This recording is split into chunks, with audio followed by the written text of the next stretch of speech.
আজকের এই ওয়াজ মাহফিলের সম্মানিত সভাপতি, উপস্থিত আছেন প্রধান বক্তা।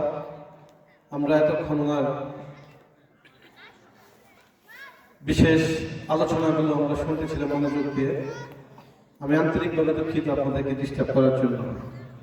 উপস্থিত আছেন অত্র মাদ্রাসার ছাত্র শিক্ষক, প্রিয় এলাকাবাসী, পর্দার আড়ালে মা বোনেরা, আসসালামু আলাইকুম ওয়া রাহমাতুল্লাহি ওয়া বারাকাতুহু। আসলে আমি খুব ক্লান্ত। আমি আজকে সকাল থেকে এই পর্যন্ত এই আপনাদের এই মাহফিল সহ আমি 8টা অনুষ্ঠানে আমাকে যেতে হয়েছে। আপনারা জানেন যে নির্বাচন চলতেছে, আমাদের নির্বাচনী এলাকা নরসিংদী সদর। তো সকাল থেকে আমরা চর এলাকায় ব্যস্ত ছিলাম, তারপর নরসিংদী পৌরসভা, নরসিংদী নতুন bus stand, Belanagar bus stand, তারপর আমাদের ওলামা দলের একটা প্রোগ্রাম ছিল, সব মিলে এটা সব 8টা। তো আসলে আমি নিজে থেকে ক্লান্ত হয়ে গেছি। তো আসলে আজকে আপনাদের এখানে এসে আমি নিজেকে খুব ভাগ্যবান মনে করছি। আপনাদের এই এলাকার সন্তান শফিক আমার অত্যন্ত বন্ধু মানুষ। আপনাদের এলাকার ছেলে হিসেবে না, সে মানুষ হিসেবে অত্যন্ত ভালো একটা ছেলে। তার সাথে আমার দীর্ঘদিনের সম্পর্ক। যাই হোক, আজকে এই ওয়াজ মাহফিলে আসলে এখানে রাজনৈতিক বক্তব্য দেওয়ার জায়গা না। আমি শুধু আপনাদের কাছে আমার প্রাণপ্রিয় নেত্রী, দেশমাতা, যিনি ইতিমধ্যে বিশ্বনেত্রী হিসেবে স্বীকৃতি পেয়েছেন। আপনারা জানেন শহীদ রাষ্ট্রপতি জিয়াউর রহমানের সহধর্মিণী, তিনবারের সাবেক প্রধানমন্ত্রী বেগম খালেদা জিয়া ইতিমধ্যে আমাদের থেকে চলে গিয়েছেন। উপরওয়ালা ওনাকে ডাক দিয়েছেন, উনি চলে গিয়েছেন। ওনার আত্মার মাগফিরাত কামনা করছি।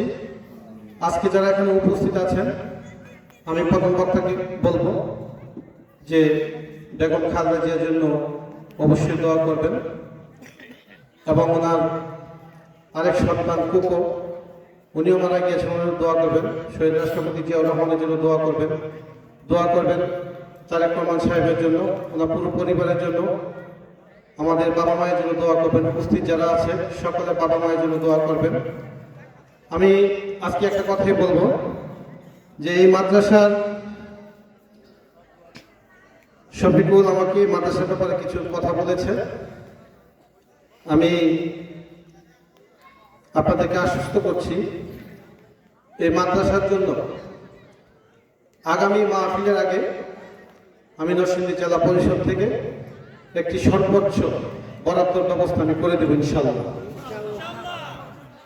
আপনারা আসলে মসজিদ মাদ্রাসা এগুলো এলাকার সকলে মিলেমিশে করতে হয়, একা তো সম্ভব হয় না, সকলের সহযোগিতাই হয়।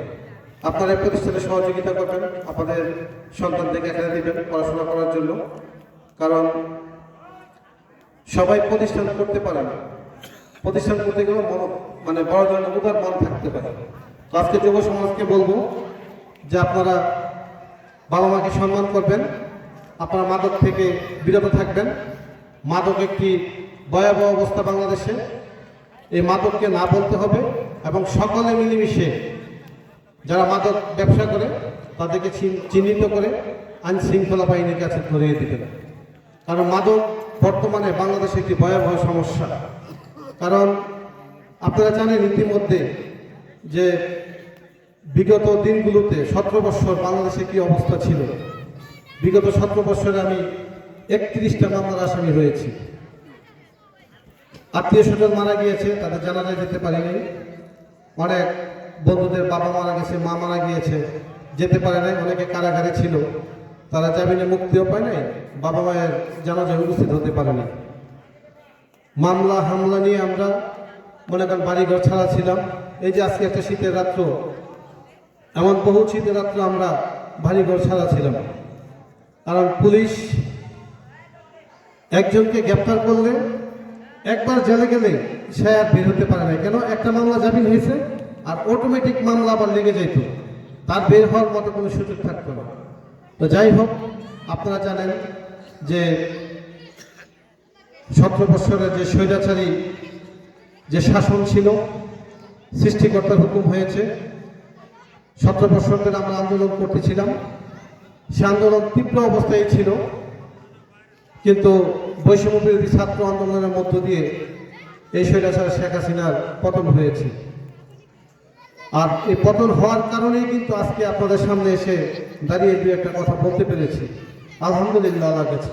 কিন্তু যারা আমাদের জন্য জীবন দিয়েছে, বৈষম্য বিরোধী আন্দোলনে যারা শহীদ হয়েছে, তাদের আত্মা মাগফিরাত কামনা করছি। এখনো ওই আন্দোলনে যারা আন্দোলন করতে গিয়ে অনেকে আহত হয়েছে, আমার সামনে যেটা নরসিংদী জেলখানা মোড় যে ঘটনা ঘটেছে ভয়াবহ।